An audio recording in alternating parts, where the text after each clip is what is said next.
Samantala, bumisita naman kamakailan si Pangulo Ferdinand R. Marcos Jr. sa ilang bahagi ng Central Visayas upang pangunahan ang ilan pang sa mga pinatutupad at inisyatiba at mga infrastruktura ng ating pamahalaan.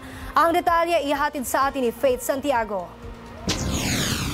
Mainit na tinanggap ng mga benepisyaryo ng Benteng Bigas Program si Pangulong Marcos Jr. sa opisyal na paglunsad ng programa na 20 Bigas Meron Na sa Bien Unido, Bohol. Ang programa ay inimplementa sa pangunguna ng Department of Agriculture para makapaghatid ng abot-kayang pagkain sa mga pamilyang Pilipino. Meron ng 223 sites nationwide ang Benteng Bigas Meron Na program. Inaasahang aabot sa halos 3,000 residente ng Bien Unido ang maaabutan ng benepisyo ng programa, kabilang ang mga nasa marginalized sector. Iginiit din ng kalihim na magpapatuloy ito hanggang sa mga susunod na taon. Asahan po ninyo na ipapagpatuloy po natin ito. Hindi lang minsan ito, tuloy-tuloy na po ito hanggang katapusan. Kaugnay niyan ay bumisita din ng Pangulo sa Kalunasan Small Reservoir Irrigation Project o SRIP para sa inaugurasyon nito, kung saan bahagi ito ng hakbang sa pagpapaigting ng agrikultura at suporta sa mga magsasaka sa probinsya ng Bohol.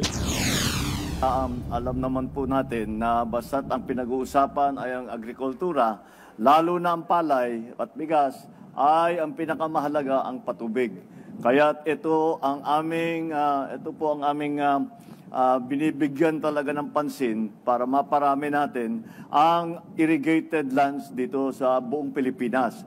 Ang Kalunasan SRIP ay inaasahang makatutulong sa nasa 400 magsasaka sa Calape, Bohol, partikular na sa barangay ng Kalunasan, Abukayan Sur, Lukob at Bentig. Umabot ng 813 million pesos ang kabuuang gastusin para sa proyekto na nagsimula pa noong 2013. Inaasahan namang makukumpleto ang mga natitirang konstruksyon sa Nobyembre ngayong taon. Ininspeksyon din ng Pangulo ang Mandaog Elementary School sa Calape upang tunghayan ang Yaman ng Kalusugan Program o YAKAP ng PhilHealth.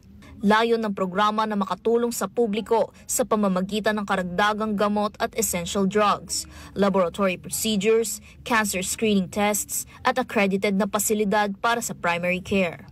Maaari namang makatanggap ng iba pang tulong pang-medikal ang mga residente ng Bohol sa mga yakap clinic sa Calape, tulad ng Calape Rural Health Unit o RHU at Calape Mother and Child Hospital.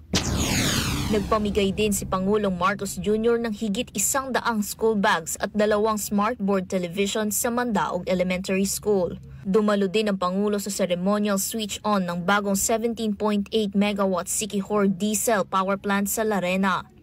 Ito'y upang mabigyan ng matatag at magandang daloy ng kuryente ang mga tahanan at ilang mga negosyo. Para sa totoong balita sa Bagong Pilipinas, Faith Santiago, Congress News.